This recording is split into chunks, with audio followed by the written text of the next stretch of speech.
Hello class.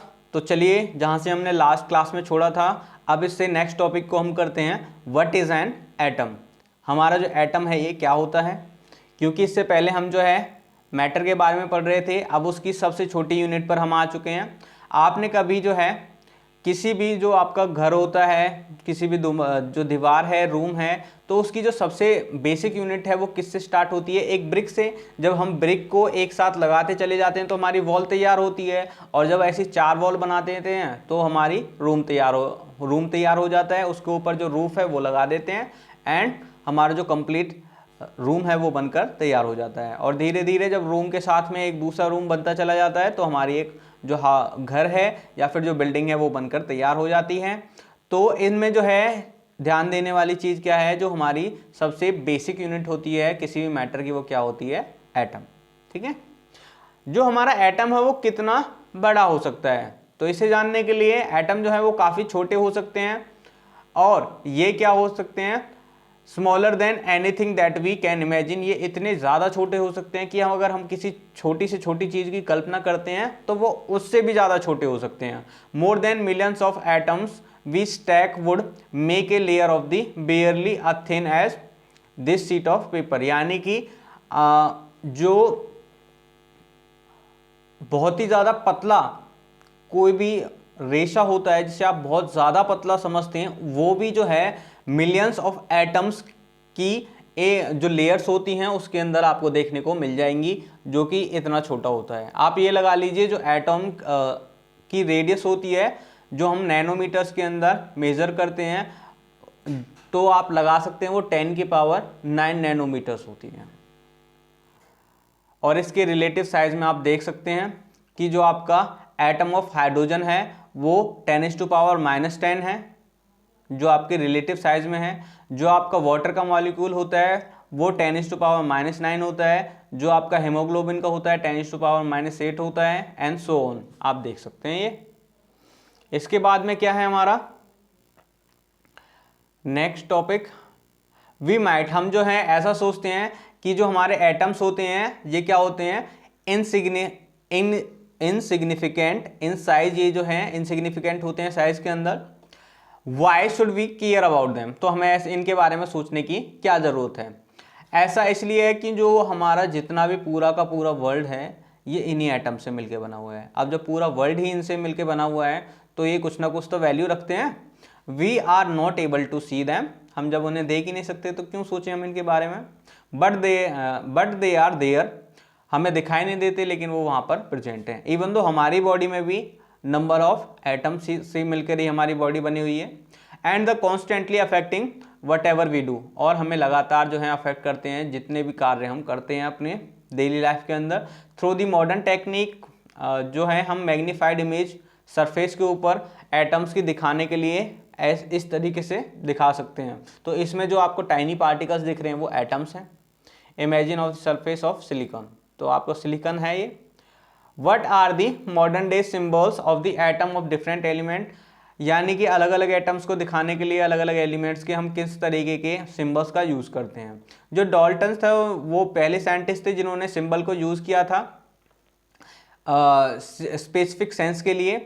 When we use the symbol of the element he also mean that a defined quantity of in element. यानी कि इनको उन्होंने जो symbol है element का उन्हें यूज करते हुए उनका मतलब क्या था, जो डिफाइनाइट क्वांटिटी है एलिमेंट की वो भी किस तरीके से होती है। One atom of that element is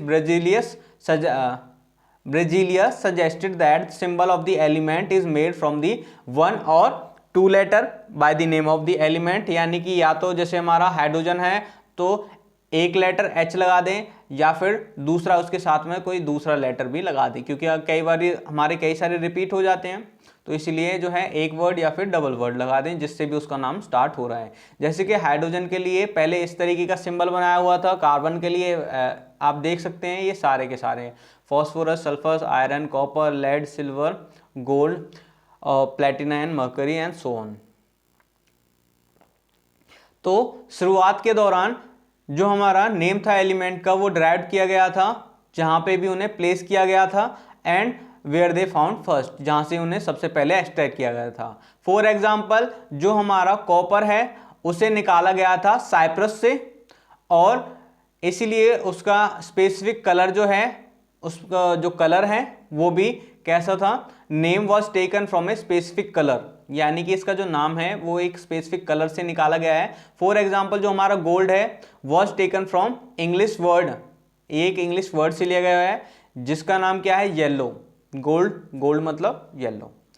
और नाउ डेज जो हमारा IUPAC है जिसका फुल फॉर्म क्या है, international union of the pure applied chemistry, ये डिसाइड करता है हमारा नामों को, is the international scientific organisation, scientist की एक ऑर्गेनाइजेशन है जो कि अप्रूव करती है किसी भी एलिमेंट के नाम को, सिंबल को और उसकी यूनिट को।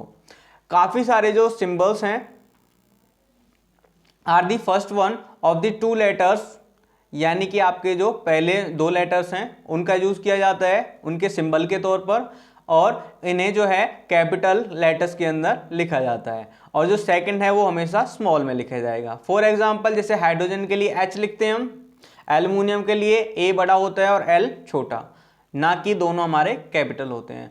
ऐसे कोबाल्ट के लिए C बड़ा होता है, O छोटा, ना कि दोनों इक्वल होते हैं। Symbol of the some elements are form from the first letter, यानी कि ये जो है आपके फर्स्ट लेटर के द्वारा इन्हें ड्राइव किया जाता है, and the letter appears to be return letter in the name of in the name. जैसे कि हमारा जो क्लोरीन है तो इसमें हम Cl लगा दिया है, जैसे जिंक है तो Z और N, यानी कि हमारा स्टार्टिंग का और बीच में से जो है दो वर्ड्स ले लिए हैं। Other symbol has been taken, कुछ और जो सिंबल हैं वो हमारे लैटिन से लिए गए हैं, जर्मन और ग्रीक से भी लिए गए हैं। जैसे कि जो हमारा आयरन है वो एक लैटिन नेम है जिसका मतलब क्या होता है, फेरम। जो सोडियम है इसमें हम Na लिखते हैं क्योंकि ये निकाला गया है नेट्रियम से, और जो पोटेशियम है ये निकाला गया है केलियम से। Therefore each element has name and a unique chemical symbol, तो उसका जो खुद का एक पर्टिकुलर नाम भी है और उसको सिंबल भी दिया गया है। फाइन। इसके बाद क्या है, passage of the time and replace, यानी कि कहाँ से वो किस टाइम निकाला गया है, एंड रिपीटेड यूसेज, उसका लगातार किस तरीके से यूज किया गया है। You will automatically able to reproduce the symbols, तो आप जो है लगातार जब इनका यूज करते रहोगे तो आपके दिमाग में ये ऑटोमेटिक बैठ जाएंगे। अगर हम एटॉमिक मास की बात करें, जो हमारा मोस्ट रिकॉग्नाइजेबल कंसेप्ट है वो डाल्टन की थ्योरी से हमें लिया गया था, एटॉमिक मास वाली जो हम अभी ऊपर पढ़ के आए थे। अकॉर्डिंग टू हिम, उनके द्वारा जो बताया गया था, हर एक जो एलिमेंट है उसका कुछ ना कुछ कैरेक्टरिस्टिक्स एटॉमिक मास होता है, और the theory could be explain, ये जो आपकी थ्योरी है वो एक्सप्लेन की जा सकती है law of constant proportion. So जो हमने लॉ ऑफ कांस्टेंट प्रोपोर्शन पढ़ा था, that the scientist were prompted to measure the atomic mass, तो आपका जो एटॉमिक मास है वो प्रोपोर्शन के द्वारा निकाला जा सकता है।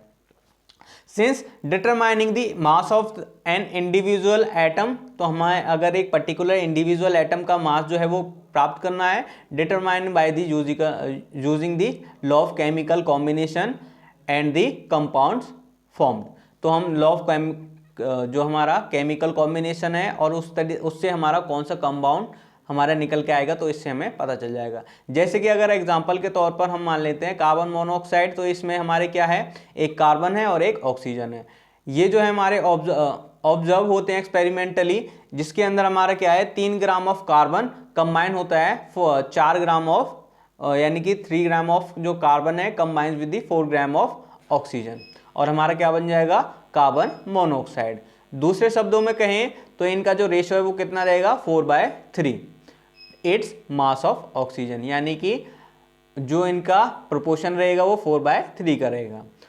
Suppose we define the atomic mass unit, अगर हम एटॉमिक मास यूनिट इनकी डिफाइन करने की कोशिश करें तो हम एब्रीवेट यूज, यानी कि जो वर्ड्स यूज करेंगे उन्हें लगाएंगे AMU, ठीक है।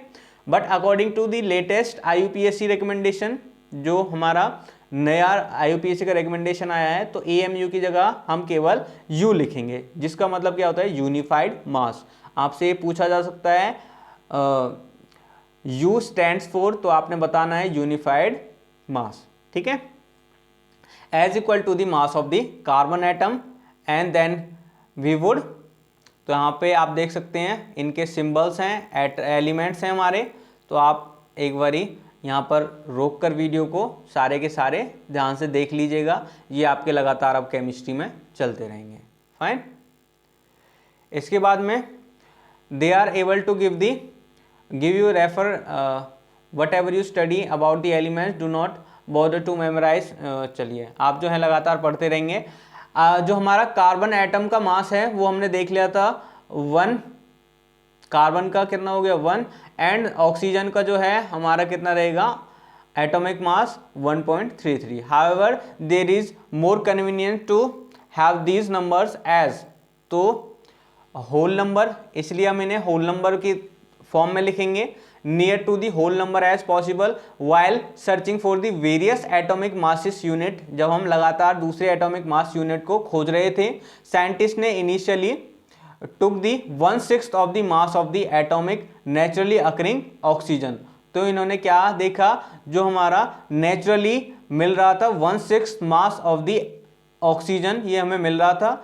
This was consider relevant due to the 2 reason, तो इसे जो है रेलिवेंट माना गया 2 रीजनों से। कौन कौन से हैं, जो ऑक्सीजन है वो रिएक्ट करता है काफ़ी सारे कंपाउंड के साथ में, एलिमेंट, और या तो हमारे एलिमेंट जो है वो बनाता है नंबर ऑफ एलिमेंट, और हमारे कंपाउंड बनाएगा, एलिमेंट के साथ में रिएक्ट कर कर कंपाउंड बनाएगा।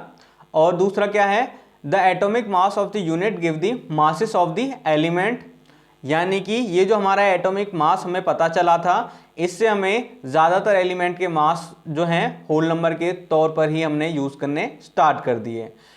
जबकि जब हम 1961 में देखते हैं, जो यूनिवर्सली एक्सेप्ट किया गया था एटॉमिक मास यूनिट, जो कार्बन 12 से निकाला गया था, कार्बन 12 आइसोटोप से, उसे स्टैंडर्ड चूज किया गया, यानी कि इसे फिक्स कर दिया गया, और इसी के हिसाब से जो है बाकियों का जो है मास बनाया गया। तो reference from the measuring the atomic मास, इसी के हिसाब से हम बाकी के एटॉमिक मासेस को जो है वेट कर रहे थे। 1 एटॉमिक मास जो है हमने क्या माना था, mass equal to the exact, यानी कि 1 एटम का जो हमने मास निकाला था, एक एटम का जो हमने मास निकाला, वो कितना निकाला 1/12 मास of the atom of carbon 12। एक कार्बन का जो एटम होगा उसका 1/12 जितना भी मास होगा वो हमने एक एटम का मास निकाला है। कार्बन 12 का जो आइसोटोप है उसका 1/12वां हिस्सा जो रहेगा वो एक एटम का मास रहेगा, ठीक है। The relative atmospheric atomic mass of the all element has been found with the respect to the carbon 12, और इसी कार्बन 12 के हिसाब से जितने भी हमने जो है बाकी के एलिमेंट का जो है वेट किया है। जरा सोचिए, जो एक फल बेचने वाला है वो क्या काम करता है, जो फ्रूट है उसे विदाउट एनी स्टैंडर्ड वेट, उसे जो है बिना वेट के क्या काम करेगा, मान लेता है। उसके पास एक फ्रूट है, उसे ये नहीं पता कि उसका वेट कितना है, तो वो क्या करेगा, वाटरमेलन से that it was equal to the 12 units, तो उसे वो क्या करेगा 12 पीसेस के अंदर कट कर लेगा। He makes the 12 equal pieces, कर लिए उसने 12 पीस, चलिए ठीक है। And relative to the mass of the 1 piece, यानी कि जो उसके एक पीस का मास होगा वो आइडिया लेके चल रहा है कि दूसरे का भी तो इतना ही होगा। तो now this sales his fruit by the relative fruit mass unit, यानी कि अब उसने क्या सोचा है कि अगर मैं एक पीस को इतने का बेचूंगा तो जो 12 पीस हैं उनका वेट भी तो इतना ही होगा, तो उनका जो है मैं मेजर इसी हिसाब से कर सकता हूं। तो इस तरीके से ही जो है जो बाकी की चीजें हैं उसने ऐसे ही बेची हैं। जैसे कि आप देख सकते हैं, ए में जो है हमने वाटरमेलन देख लिया, उसके बाद जो है हमने 12 पीस देख लिए वाटरमेलन के, और सी पीस में हम देखेंगे कि जितना हमारा एक वाटरमेलन के पीस का वेट है उसी के हिसाब से जो है हम टमाटर भी बेच सकते हैं, और फिर या फिर कोई और चीजें होती हैं उनको भी हम बेच सकते हैं, ठीक है। तो इस तरीके से जो है हम बाकी चीजों का हमने इसी तरीके से रिलेटिव मास निकाला है। तो हम देख सकते हैं जो हाइड्रोजन का था वो हमने एक लिया है। जो कार्बन है उसका 12 हमने देख लिया, कार्बन 12 आइसोटोप से निकाला है। इसी के रिलेटिव मास से हमने देखा है कि नाइट्रोजन का 14 हो रहा है, ऑक्सीजन का 16 हो रहा है, सोडियम का 23, मैग्नीशियम 24। ये जो है अप्रोक्सीमेट हैं, यानी कि हमने पूरे पूरे नंबर लिए हैं, जबकि जब आप क्लोरीन को देखोगे तो 35.5 आपको दिखाई दे रहा है। तो ये ऑलमोस्ट सिमिलर हैं, ये थोड़े वेरी कर सकते हैं, लेकिन उनसे जो है आपको इतना ज़्यादा फर्क नहीं पड़ेगा। हाउ डू एटम एग्जिस्ट, इसे हम करेंगे अपनी नेक्स्ट वीडियो में। तो मिलते हैं नेक्स्ट वीडियो में, तब तक के लिए हैव अ गुड डे।